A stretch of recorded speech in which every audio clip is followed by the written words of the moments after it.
this is Mike Dunfee with the Mike Dunfee Group and MD Property Management based here in Long Beach, California. Pricing rents correctly is one of the most important parts of leasing and managing property.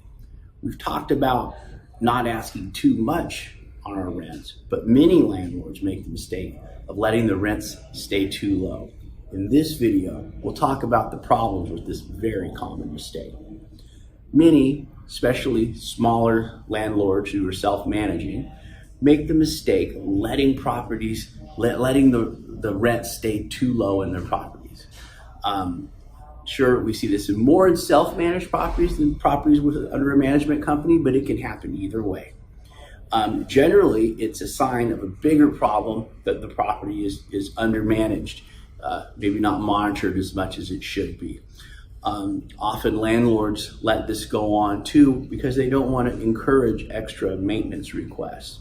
They sometimes even, I've seen them let tenants make their own repairs to try to save money and not have that happen.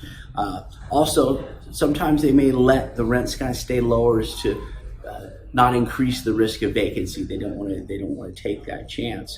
Well, first of all, let's look at just kind of math-wise. It adds up over time. Just the rents alone, as rents creep up. Let's say you're charging $19.50 a month for rent, and the rent should be $21.50. They think, no big deal, $200.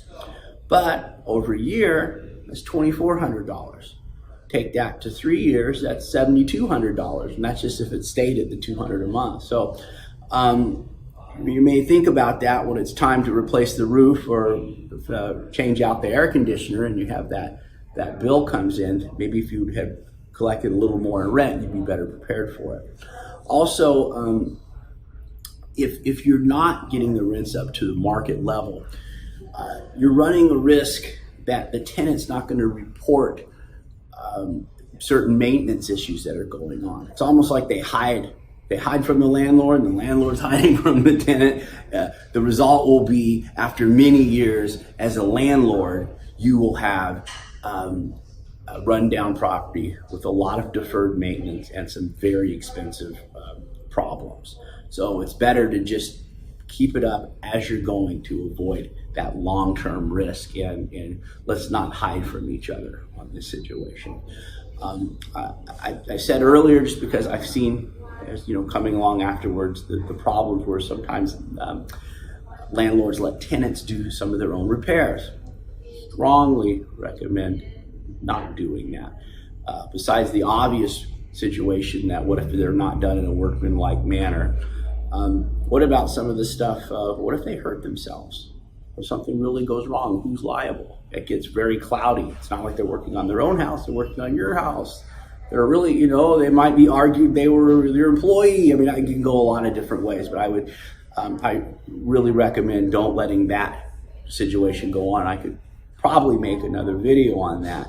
But also under that subject of, well, when the relationship ends, tenant's going to say, you owe me money, I did this repair. No, you get down, there's a little squabble almost every time when the relationship ends.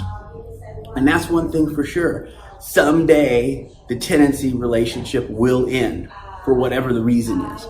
Tenant is most likely not saving the money. So if you think, oh gosh, I'm $500 below market each month, it's not like they're putting back $6,000 a year to save for time to move. They're spending that money. Most people are going to spend that money just on living life. Also, if they're accustomed, and I see this a lot when we're doing rehabs on property, you have a building where the tenants are accustomed to all paying, $1,100 a month in a $1,600, $1,700 a month market. Well, when it's time for them to leave, they find they can't stay in the neighborhood. It creates, a big problem that would not have been there if the rents were kept up and the property were kept up along the whole way. So you're creating a problem down the road for when you sell the property or for when you do need to raise the rents. So the thing is, it never ends well by not managing the property fully and not keeping the rents up there. Remember, this too. They're your tenants. They're not your friends. It's okay to have a nice relationship with them, but the reality is you don't have legal responsibilities to your friends. You do to your tenants, okay? So if you think you're doing them a favor and not charging much on the rent, and they'll do you a favor by not talking about, let's not ask them to fix this and that. At the end of the day, if there's a problem and you find yourself in court, it's not because you get no leeway for being cool and not having the rents raised this whole time. You will be the bad guy. So think about that. And then also realize when you're in those situations, your tenants are, like I said earlier, they're hiding from you. So we can all see in those scenarios. So what do I suggest? Actively manage your property.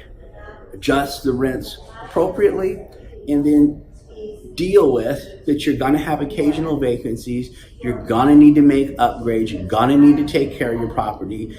And if you take care of your property and you take care of your tenants, they will take care of you. If you have any other questions about this or any other property management or real estate related subjects, please consider us your resource.